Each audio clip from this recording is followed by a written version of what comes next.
ಇವಾಗ ನುಗ್ಗೆಕಾಯಿ ಪಲ್ಯ ತರಿಸ್ತೀನಿ.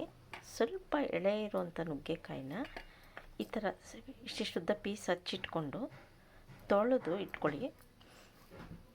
ಆಮೇಲೆ ಒಣಕೊಬ್ಬರಿ ಸ್ವಲ್ಪ, ಹುರ್ಗಡ್ಲೆ ಪುಡಿ ಸ್ವಲ್ಪ, ಉಪ್ಪು, ಬರಿಮೆಣ್ಸಿನ ಪುಡಿ. ಈಗ ಇದಕ್ಕೆ ಸ್ವಲ್ಪ ಒಗ್ಗರಣೆಗೆ ಬಾಣಲಿ ಇಟ್ಟು ಸಾಸಿವೆ,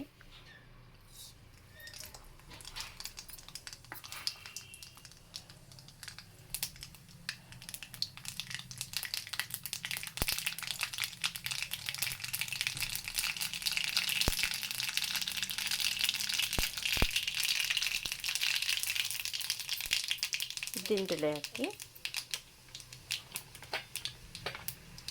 ಈ ಹಚ್ಚಿರೋ ನುಗ್ಗೆಕಾಯಿ ಎಲ್ಲ ಹಾಕ್ಕೊಂಡು ಸ್ವಲ್ಪ ಹುರಿಯಬೇಕು.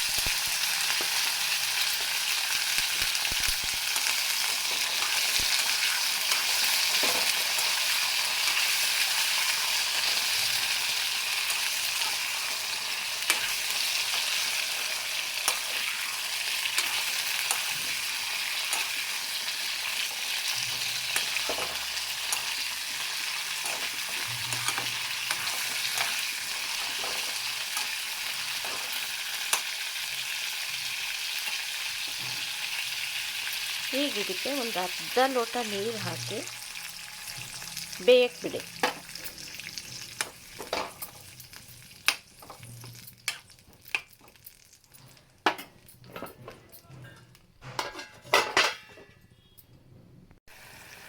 ನೋಡಿ ಈ ಥರ ಸ್ವಲ್ಪ ಬೆಂದಿದೆ.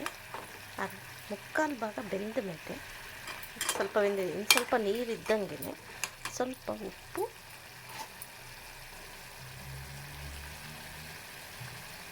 ಮೆಣಸಿನ ಪುಡಿ, ಹುರ್ಗಡ್ಲೆ ಪುಡಿ, ಕೊಬ್ಬರಿ ಇದಿಷ್ಟು ಹಾಕ್ಬಿಡಿ. ಹಾಕಿ ಚೆನ್ನಾಗಿ ಹುರಿಯಿರಿ.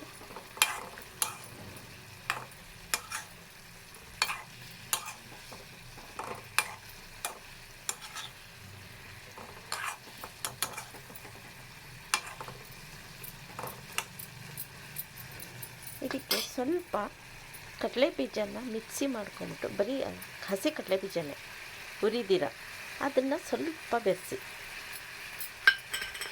ಟೇಸ್ಟ್ ಕೊಡುತ್ತೆ.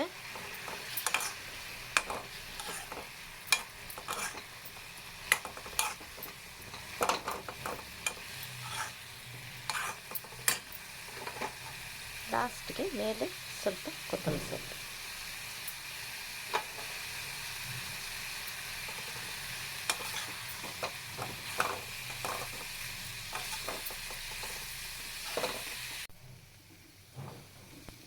ಪುಡಿ ಎಲ್ಲ ಹಾಕಿದ್ಮೇಲೆ ಈ ಥರ ಇದೆ. ಈಗ ನುಗ್ಗೆಕಾಯಿ ಪಲ್ಯ ರೆಡಿ.